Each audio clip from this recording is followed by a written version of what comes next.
Chet, very good to have you on here, sir. Thank you so much. Oh, thanks for having me. Pleasure. It's eight o'clock over there. Yeah, just past 8 o'clock, almost 8:30. Yeah, That's early. yeah. Bit of an early riser, so it's no, not O- not too o- early for me. All Yeah. right, good. Now, while researching you for this interview, I visited third-eye-stimuli.com and I read something along the lines of that you early on watched a lot of music documentaries. I guess, yeah. Like I would always just be watching like the Beatles or Nirvana even, and just like behind VH1 classics behind the music. I've seen all the Steely Dan and the band ones. Just Yeah, kind of I mean VH1 knew what was going on. yeah, yeah, Fantastic channel, yeah. yeah, yeah. And it also mentioned that Ween was one that really stuck out to you early on. Yeah, well, yeah, that was kind of funny because like I grew up in a time with computers and everything, like people being able to record on DAWs, but like on going on YouTube, like as a teenager and seeing there's a video of Ween on like a TV show and they bring their four track as their backing band. And then it was like, oh, you can like you don't need a studio. And then so I went and got a four track off Gumtree, and I didn't even know that you could really record on computers. So I just Look, started on Ween's four not track. doing it, you're not doing it either, right? Those are the rules. Yeah, yeah, yeah. So yeah, that was inspiring. Good deal. Now you mentioned Nirvana and the Beatles. Were those kind of also some that had an impression on you early on? Yeah, that's probably the reason that I started picking up a guitar. Is my mum showing me those. Yeah. Was your mom into music? Yeah, she like loves music. Not a musician, but loves Neil Young and Status Quo. And, yeah, all the Status Quo is classics. not mentioned very often, but it's a good band. Yeah. Yeah. So your mom likes mainstream music, but also the deep cuts too, and I like that. Yeah, Yeah, yeah, yeah, that's good. Yeah. yeah, So she knows which end is up in the yeah, music world. yeah, yeah, yeah. So when did you kind of get into making music? When did you start having your hand in it? I probably like when I was like 14 or 15, I probably started trying to actually make my own like songs and music and things like that. But like before then, I'd always kind of I couldn't really wasn't really good enough to like learn other people's songs, so I just kind of tried to make my own. But kind of just evolved from there, just fiddling around to yeah, That's a good workaround. I can't figure out that one, so let me make one myself. I like that. yeah, yeah. That was my approach, I think.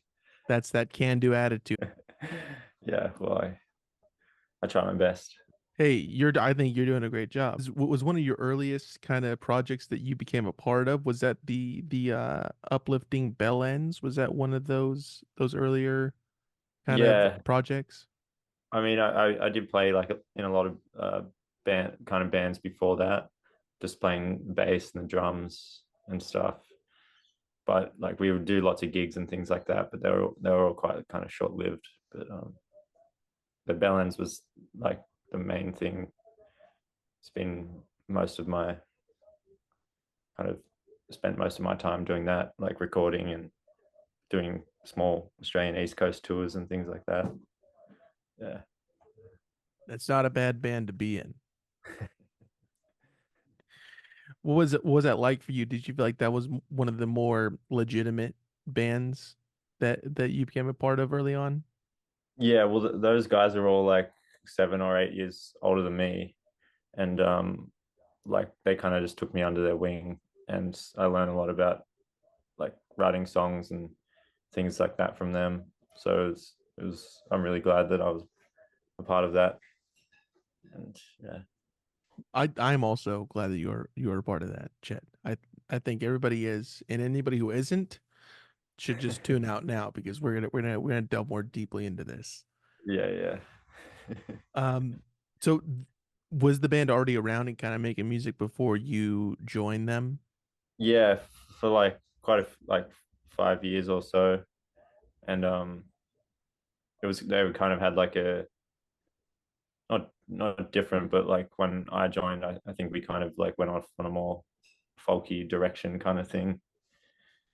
Um, but yeah, they no they have a few albums like before I even joined. Yeah, but since I've been there, we've done two. How familiar were you with their music before kind of getting in the van with them?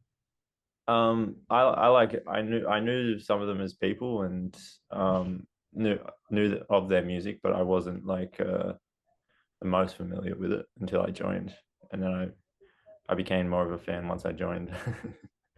Yeah, A fan that's playing in the band, that's a it's a pretty yeah, good deal right there. yeah.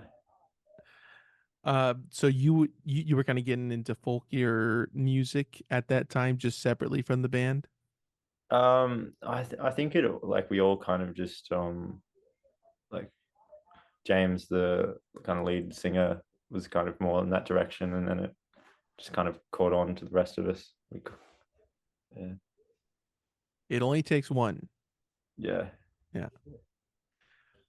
Did you feel like aside from the folkiness, did you feel like all of you were kind of coming from the same musical influence and kind of gelled? I think so. Like we all have kind of like similar interests, but like we're all kind of quite different as people too. But it has a dynamic that it no one kind of seems to take it away from anyone else. We just coexist now as our own individuals. Yeah, Well, that's good. yeah, I'm glad to hear that. A lot of people were asking me about like what the answer to that one was, so I'm glad that it came up naturally, you know. Um, so did you start with just working with them on like these little tours like you were saying, or did that come kind of after being initiated into the band? yeah. Well, I when at the time I joined, it was like they were kind of their original drummer had just had a baby, and they were kind of all maturing, and it was like the band was kind of on its last legs, and then I joined to just fill in for a little while, and then it kind of I think I brought a bit of spark to the group, and we made some new music, and then just decided to play a lot and stuff. So it was, yeah. Did you feel like there was a new energy coming in while you were coming in? I think so. Yeah, like there was everyone was just really into it, and yeah, That's best case scenario right there. That everyone's yeah, into it. yeah, yeah. So, at what point do you start contributing to new songs for the band? When did that kind of come into play? I think like whenever we would like at practice or something, we would just go off on tangents of ideas and things like that, and I would give my two cents worth, but I would also just be always recording my own music at home, and then I would just like I think maybe one of them asked like, "Do you have any music?" And I had music recorded, and I said, "I have this. What do you think of it?" And maybe they just chucked it on the album or added some of their parts, and then it was finished. Yeah, was there a song in particular that you could recall that was the case for? Well, on the first album that I we were doing at that time, I was kind of listening to lots of like Pet Sounds by the Beach Boys, and it became a joke in the band, um, like the music I was kind of making was like had a, not comparing it to Pet Sounds, but it kind of had a bit of an influence. So like they they would just joke and call it Chet Sounds instead of Pet Sounds, and I think one of them, there's three on there called Chet Sounds. They named it. I didn't want it to be called Chet Sounds, but they just like that joke too much, and ran with it. It's a But pretty good name. It's a pretty good yeah, name. I think maybe Chet Sounds one was the first one, and yeah, the rest followed. I like how it started with the one in Yeah, chronological order, which is yeah, fantastic. yeah. Did you feel like when you were developing those songs that you thought, okay, this could be used for the band? Yeah. I don't really know because I feel like I was just making it for myself at first, but it was they were just down with the idea of like working on it too. So and they brought out ideas that I just necessarily wouldn't have thought of, which was fun. Yeah, Yeah, to have that kind of new influence, which is mutual in a yeah, it was sense working that both you're ways. changing their mindset, they're changing yours, or your inspirations rather. Yeah, All right. So thank you to the Beach Boys. Much appreciated. yeah. Uh, do you have a favorite Beach Boys album? Or in would it be Pet Sounds if there is one? Yeah, it's hard to really go past Pet Sounds, but I do like Friends, the one after Pet Sounds, and I think it Surfs Up. I think I don't know. I can't pick a favorite one, but I like those ones. All good ones. Yeah. That's a good answer. It's a good answer, Chet. I like that. Um, aside from Beach Boys, was there anything else that you felt had an impact on what you were bringing to the table early on with that? It probably would have been like Todd. I think I was going through a big Todd Rundgren phase, like just pretty classic. But yeah, that uh, probably him and Neil Young or something like that. The staples, any Yeah, VH1 artists. yeah, just the whole VH1 box set. Right, right. Hey, that's the good jumping off point. And what was the first album that you ended up working on with them? It was called they have like a series of albums called Supergiant, and I was on the third one was the first one that I was on. Supergiant 3. Yeah. Not really chronological, kind of jumping around right there, but that's good. Yeah. Were you getting familiar with the first two volumes, if you will, before working on this third one or going into this third one?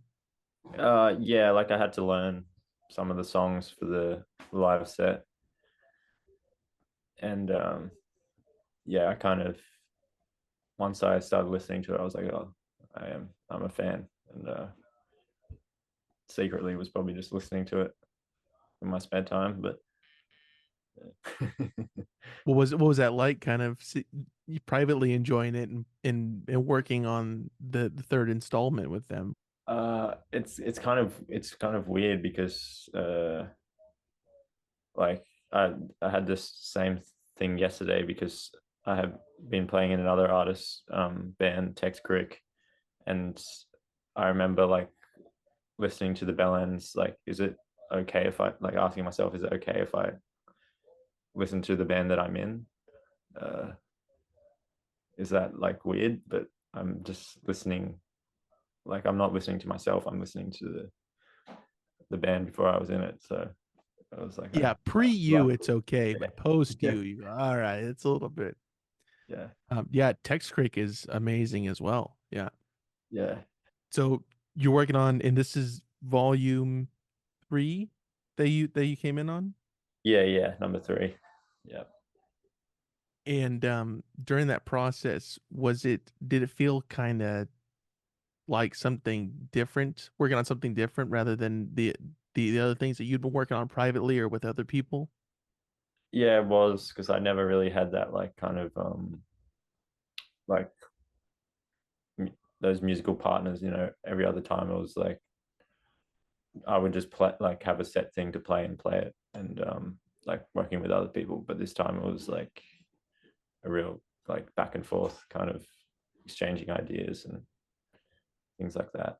Yeah. Did you feel like your time kind of just being told like, hey, play this and then go on to the next one and go on to the next one, not really collaborating with other people, had an impact on how you went on to collaborate with other people? Do you think that that influenced it at all, your time with these other bands doing that sort Uh, of thing? yeah, I think so a little bit, like kind of looking for more freedom and things like that, of like expressing ideas. I suppose kind of was longing for that a little bit. I like that, looking for freedom. Do you remember the very first song that you ended up working on with them? If you could recall that. I think the first one we recorded, it's hard to say. I think I feel like there was a few we maybe tried that didn't really make cut the mustard, but I, I I don't know what the first one is, but the clearest memory I have was recording one called The Butterfly and the Caterpillar, and I was just playing the some percussion and added the drums on a later date, but we all did it in a room facing each other, like in a small bedroom. And And that's a little tip for everybody who's trying to make a good album. You got to sit in a circle together and face each other yeah, while you're making it, while you're hashing it out. yeah, That's what they won't tell you in school. And no, we're here to VH1. just, yeah. Well, VH1 kind of touched on a little bit. I think VH1, MTV2 also touched on it a little bit, but we're getting into the really nitty gritty of this. Yeah, yeah, yeah.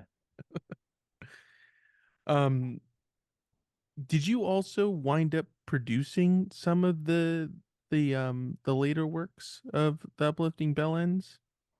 I guess you'd say that, but I wouldn't, it, but I've heard other people say it. I would, I don't, yeah, I don't claim to be saying that.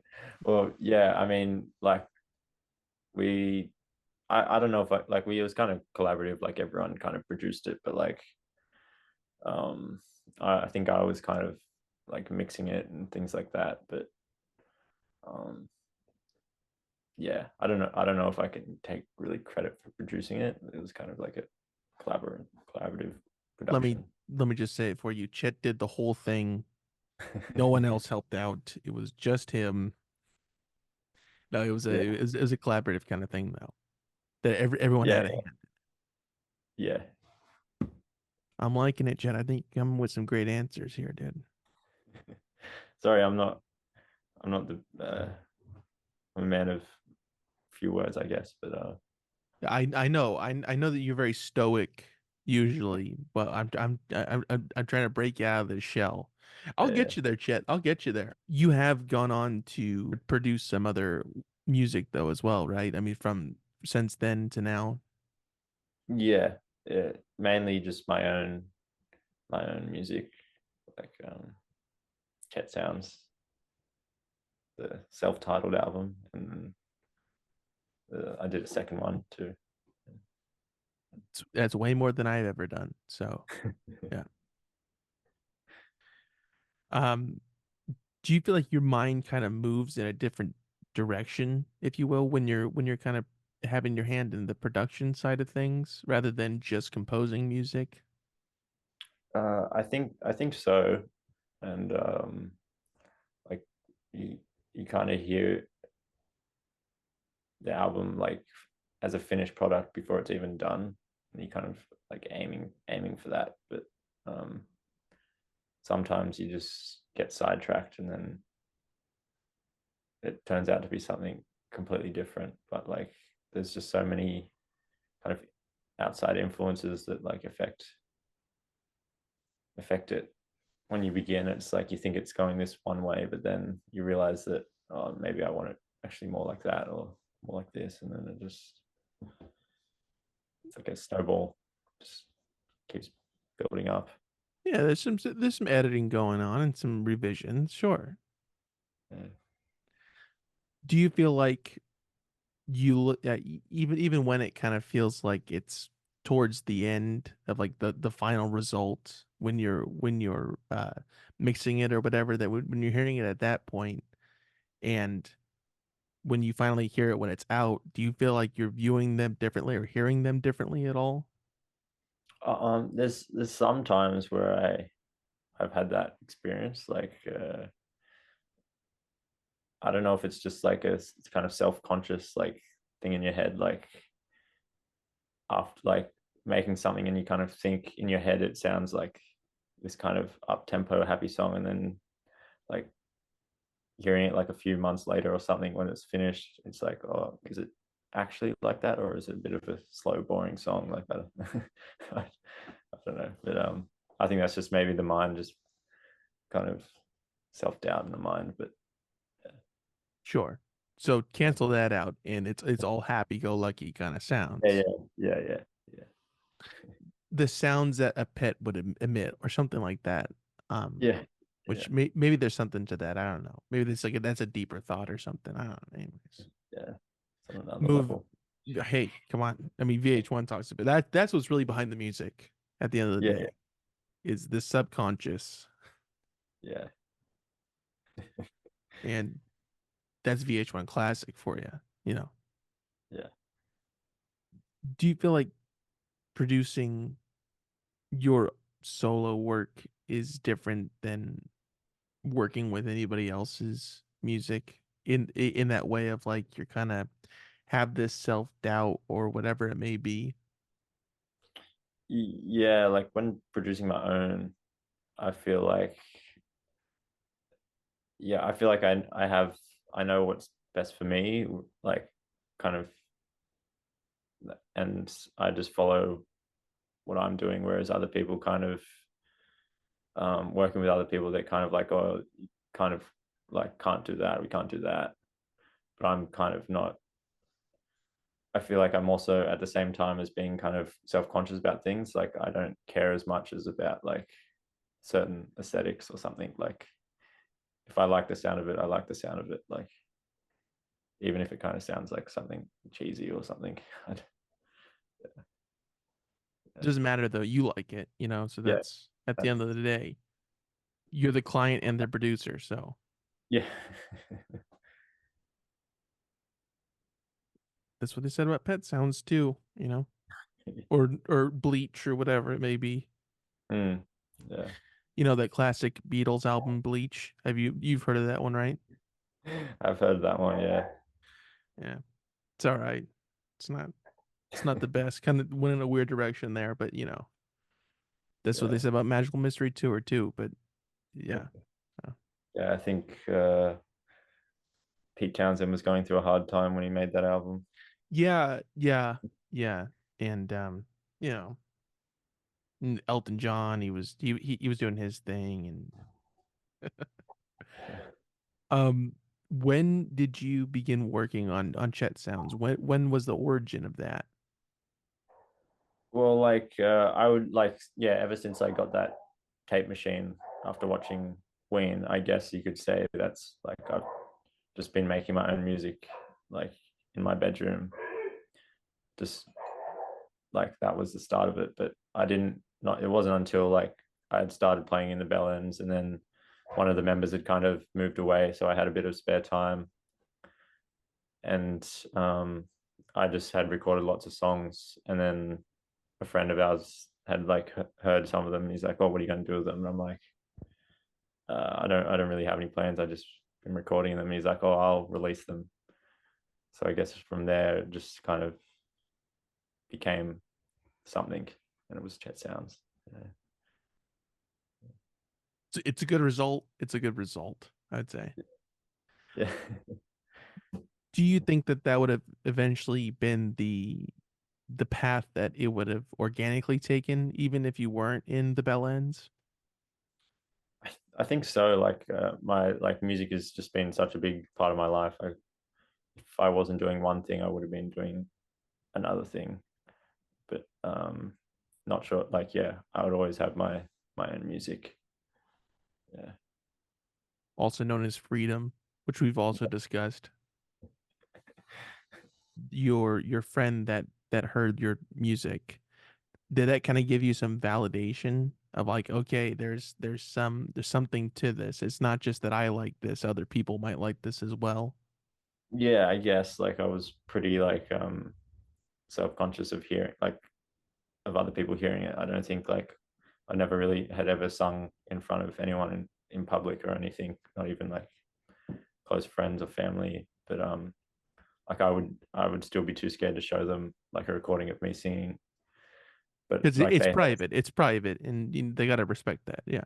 yeah, but they had heard like some of the instrumental parts um and then they reassured me like that it what they thought of it, and it yeah it gave me the confidence to just say, oh, what the hell, like why not, like yeah. What did your mom say when you finally showed her what you had been working on? I think she was, yeah, that's what, because she had never heard anything. She just must have thought, like, what the hell does he do with his spare time? Like, Good question. what does he do? Like, but then when I played, she's like, oh, now I understand. Like, that's what you've been doing. But no, I think she liked it. It kind of was along the same lines as her collection of records a little bit. So yeah, I think she was proud. I mean, she knows good music. We all Yeah, know this, yeah. yeah. So of course she liked it. Do you remember the first show that you did as Chet Sounds? Yes, it was an absolute fail. And um, yeah, I was in I was living in Melbourne for 6 months, and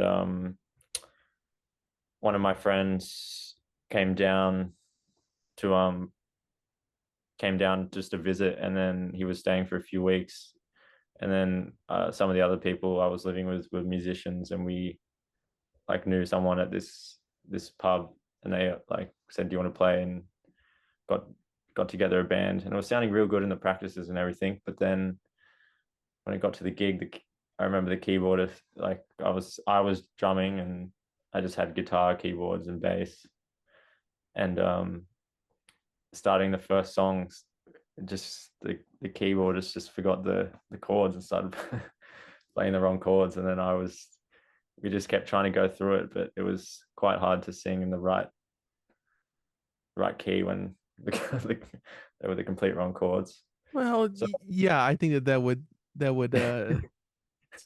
kind of a barrier there, yeah. yeah, so that was quite.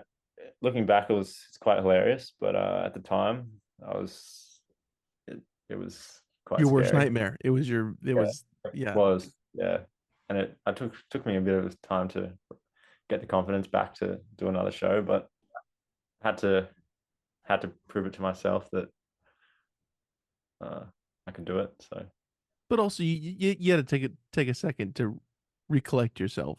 And yeah, yeah, I just questioned myself, but it was funny. It's funny looking back on it. now, were those songs that you were playing that very first show, were those songs that ended up being on the self-titled album, or were they kind of some other songs that you've been toying around with at that point? Yeah, they were some of the ones from the first self-titled album. Maybe some few from the second one. Oh Changes wow. happen with everyone. Yeah. All right, cool. What year was that very first performance? It probably was 2022, I think. Okay. Mid 2022. So it had been a few years since I had released something, and I'd still never really played live. It's my project. hmm And then what was the quote unquote return show for you? Uh, When was that? that would have been uh yeah, last year. It's at some point last year. Um my it's yeah, it's a little bit like this week's been kind of a bit of a bad week because one of my like very close friends and bandmate passed away, and he was kind of the reason, like he played on some of the first on a few of the first tracks off the first album.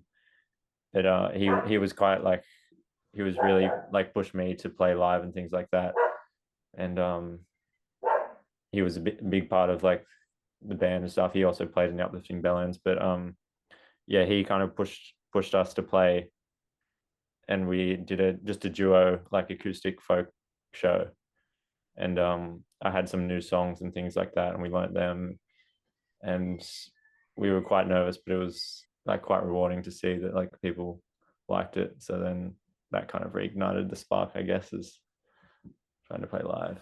Yeah, Well, I mean, that's amazing that you share that moment with him, and that'll live on. And yeah, yeah, yeah, that's that's a great way to remember him. yeah, yeah, Yeah.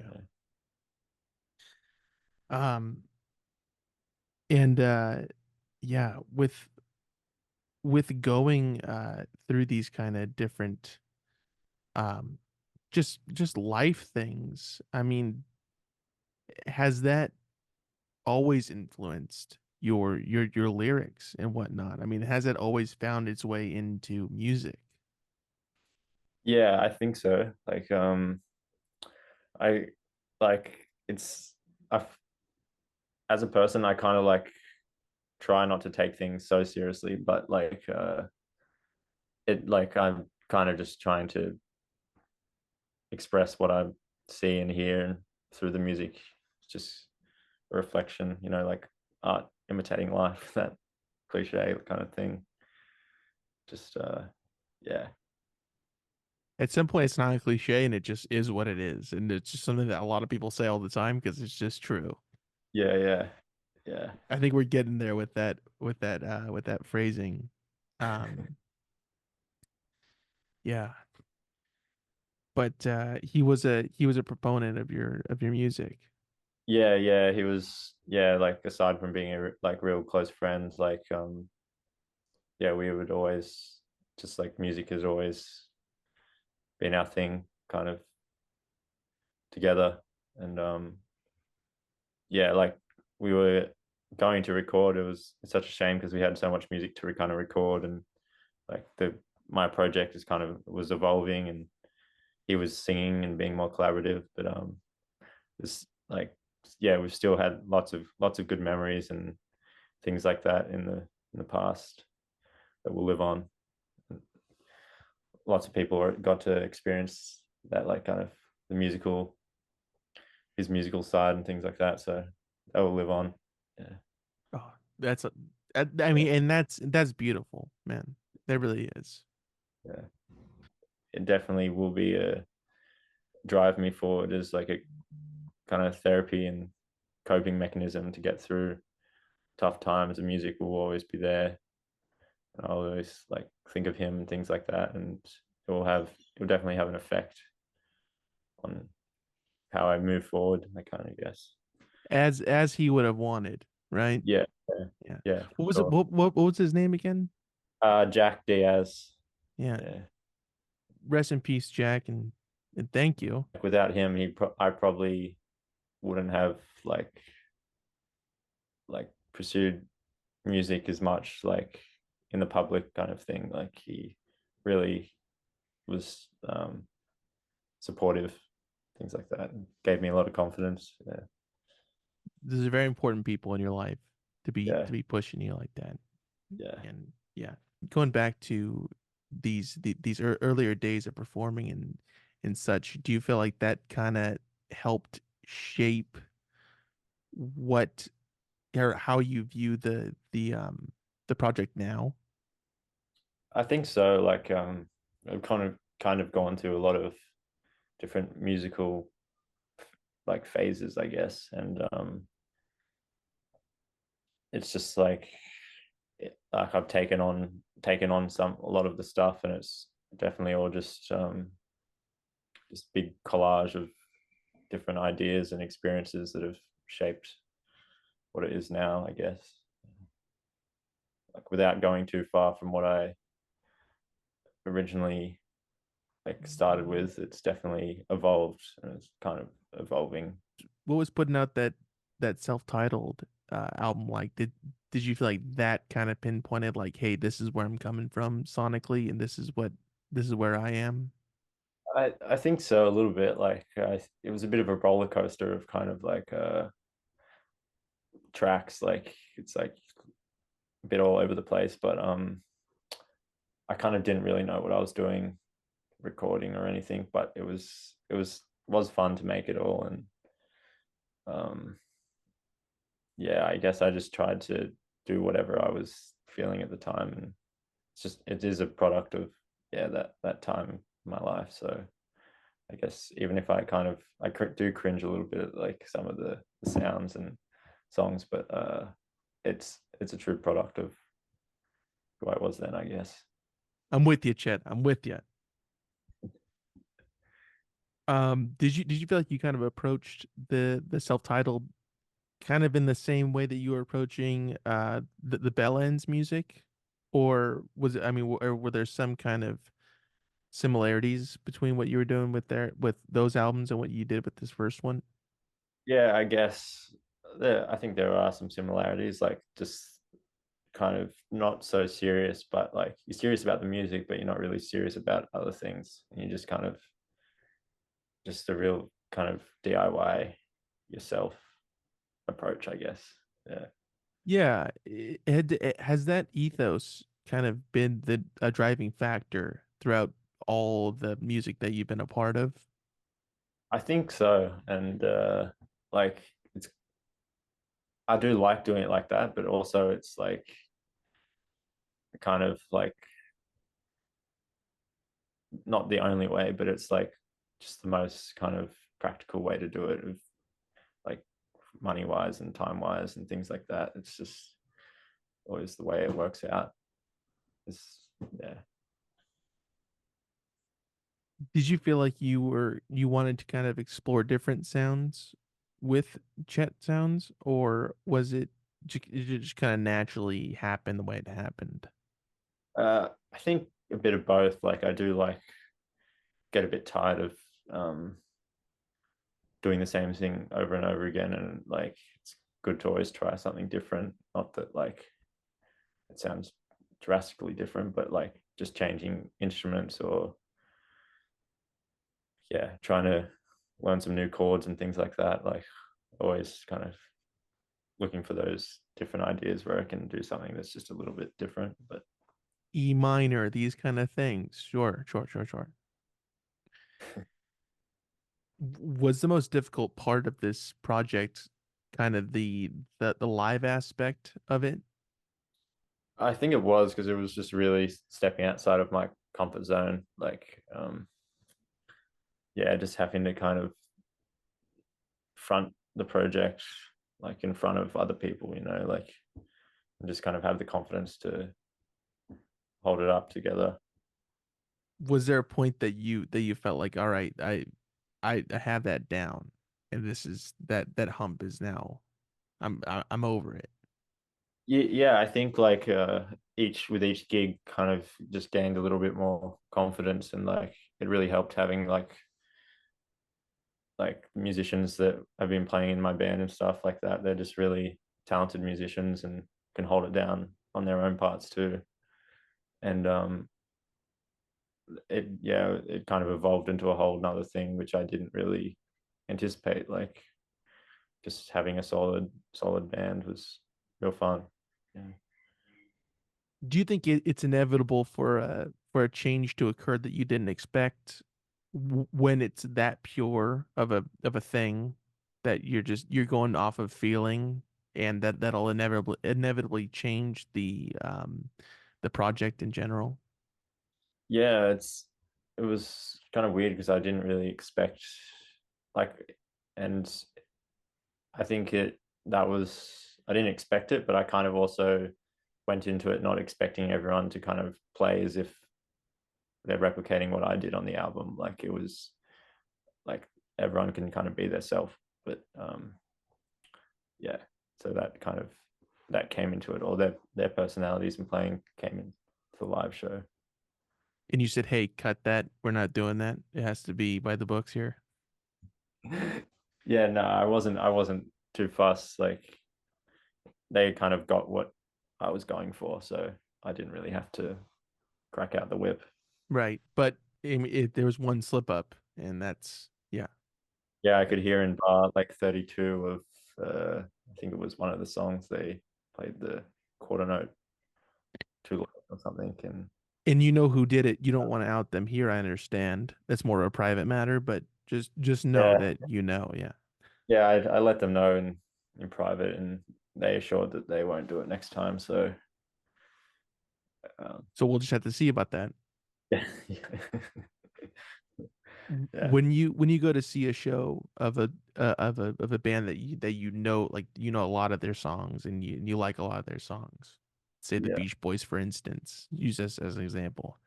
If you went to go see the Beach Boys, would you want to hear, and they're in there replicating pet sounds from, I mean, just playing the whole album, would you want it to sound like the album did, or do you want them to kind of experiment with it and take it wherever they want to take it?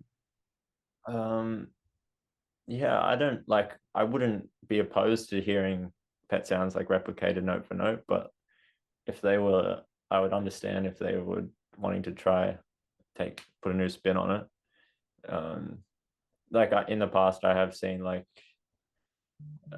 people play who I kind of only know the albums, but then they do a whole new spin on their work, and it it's I think it's kind of exciting. Like, and I just think if I was an artist, I'd probably want to do the same thing. Like, yeah, But then you not naming names here, but then you go to see somebody like that and you go, "Oh, I liked the other version that is yeah, recorded."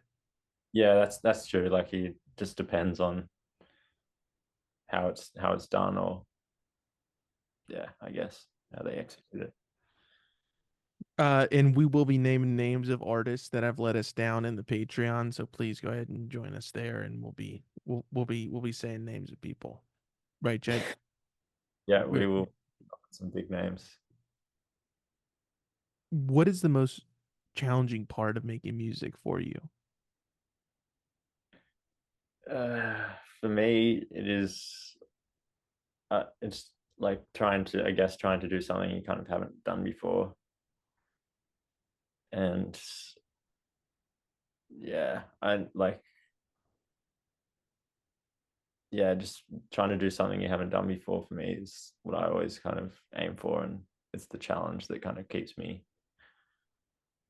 climbing up the ladder. Like, that's what my main challenge, I think, is trying to just do something that I haven't done before, which most other people have already done because my music is clearly influenced by things. But yeah, I guess. What is the most rewarding part of making music for you? Um, well, like lately, it was like playing it with other people and like hearing it back in a live setting. But I guess just listening back to something you've created, and like just remembering like starting it from nothing and then hearing it as a finished product, that's quite rewarding for me. I could see that that would be appealing in some way, Chad. I see where you're coming from on that. Yeah. Um, did you work on that first album completely by yourself, or did you kind of bounce some ideas off of some people during that process? um it was, yeah, pretty much on me, but Jack played guitar on one song and played flute on one song also. Me and him both played flute at the same time, and he came up with some ideas on his guitar part on the last track, um, this fuzz guitar, and I think my little brother played some percussion on one song, just to as with me playing the guitar at the same time, just to get the feel right. On a Blinky Bill, he played the congas, He made the and cut. He made yeah, that song what it was, right? yes, yeah, yeah. Without it, it wouldn't be the same. But yeah, they're the Completely different, yeah. yeah.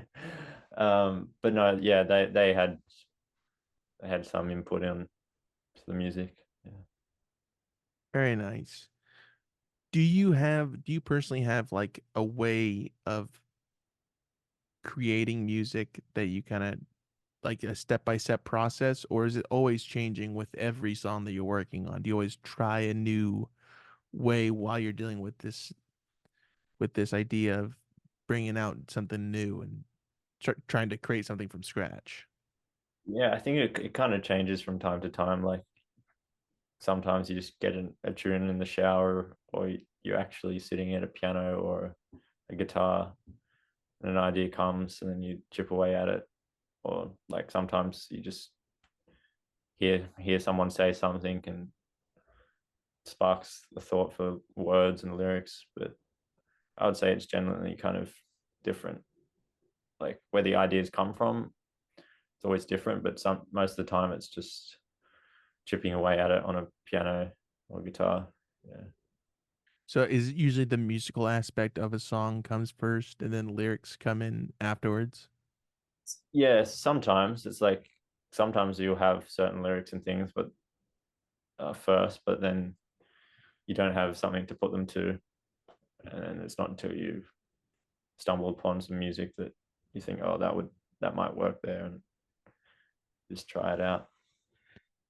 So ideally put the piano in the bathroom, play it while you're showering and or guitar. Yeah, yeah. So I've been developing a waterproof guitar and keyboard, so I can just sit in the bath all day and play. No, it's good. Yeah, it's good. Look, however you get the creative mindset. And again, like that's as far as we're going to go on that because we're going to delve into that later on the mechanics of it at the Patreon. So it's usually with piano and guitar for the music element Yeah, I of would say. composition. When you sit at a piano and kind of hash things out or at least bring an idea to the piano and it starts kind of working, does the idea itself kind of get influenced by the piano being the base of the song of where you're starting from?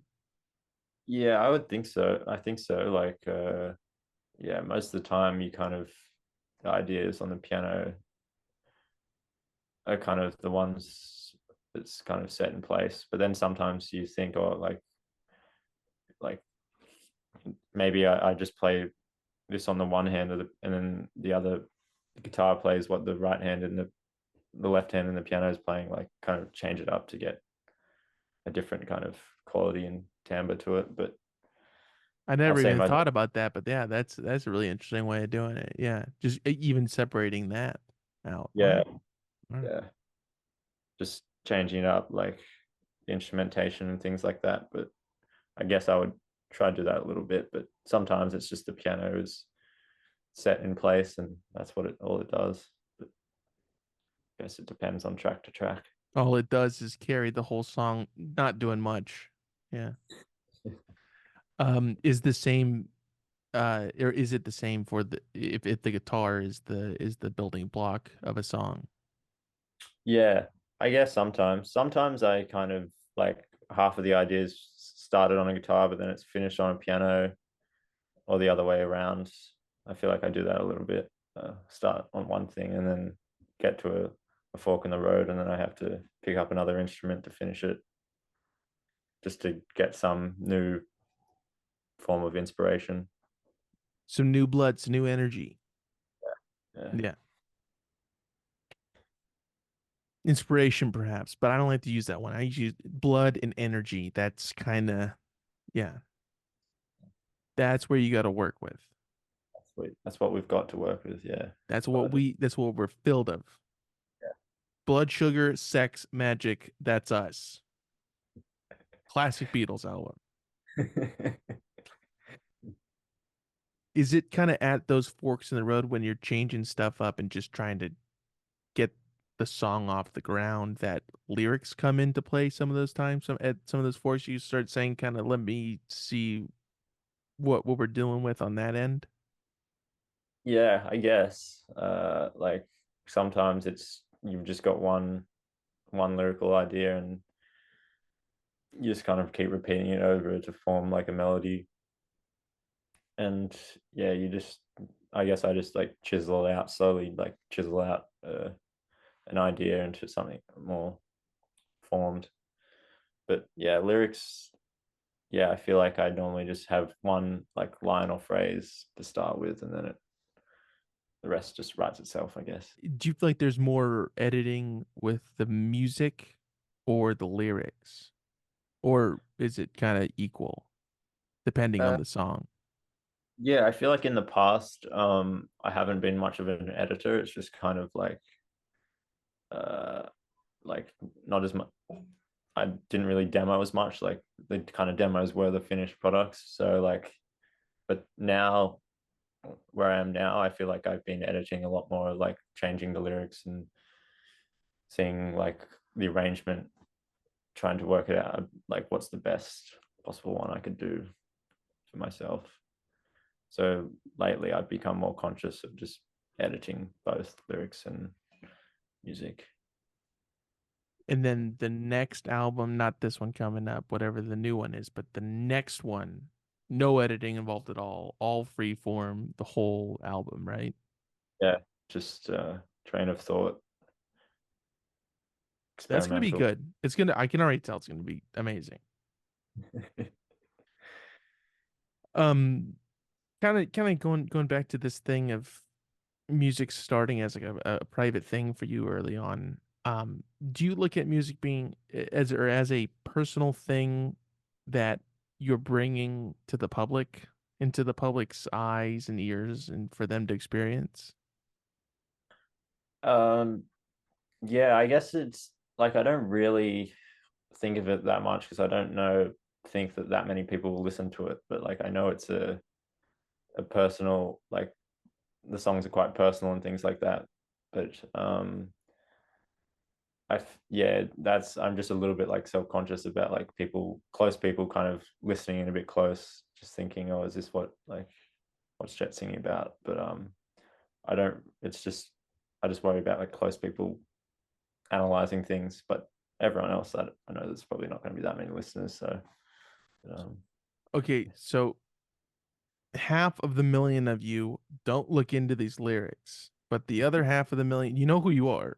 The other half of the million of this interview, go ahead and inspect them very carefully. Really dig in deep. You know who you are again, because we're not naming names because this is the public episode. Again, on the Patreon, it's a whole different story. Um, what was working on that second album? Changes happened to everyone everywhere. What was that like for you? that was it was quite like good. I felt like it went like quite fast. Like I wasn't really stopped by anything. I was just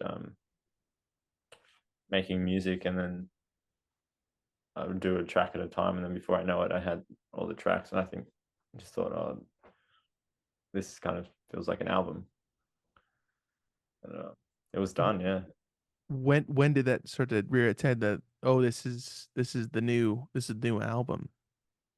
It was probably about the time when they released the first one. Like I was kind of at that time, I was starting to like create some of those tracks. So I was probably done quite a bit of it by then. Yeah, just if it felt like for me, like I felt because I was a little bit like self-conscious of the first one. I felt like I had to kind of um show that I can do better than the first one. Did you feel like that kind of helped you through that process of like that angst or whatever it was when that first album was released? Yeah, I guess. Yeah, it was like just a real like um just proving to myself that I can um make more music and things like that. And did you feel like you accomplished that goal? I think a little bit, yeah. I think there's like I signs would of say a me. lot of it because it was a whole album. Let me just tell Yeah, you yeah. from an outside perspective. I think you really hit the nail on the head on that one. Yeah, I guess, yeah. And I was more happy with like the kind of art, like making the art, the album cover, and yeah, I just felt like it was a more of a product, I guess, if I don't like using that word, but like it was more of a body of work, I guess. Is there a song that specifically stands out from that album? Um, I kind of like Open Your Eyes, even though it's a bit like more of the kind of sad sounding ones. But I don't know. I think it's kind of a nice arrangement on there, and it's got some. I really like the violin that my friend Amber played on that. And, yeah, I like that one. Are you working on new stuff at the moment, or kind of toying around with some ideas? Yeah, I've got lots of ideas and things like that, and I just need to start recording them. Really, it's just kind of been a bit of a like this start of the year, just kind of more focused on playing live and things like that, getting that project going. But now that I might have some time, I think I'll knuckle down and hopefully get some tracks finished. Yeah. We're all waiting, so whenever you're ready, because everyone's listening, as we all know. Um, Chet, thank you so much for coming on here, man. I really appreciate it. Oh Um, no, thanks for having me. Absolute pleasure chatting with you. But before I let you go, I got some promo to do here.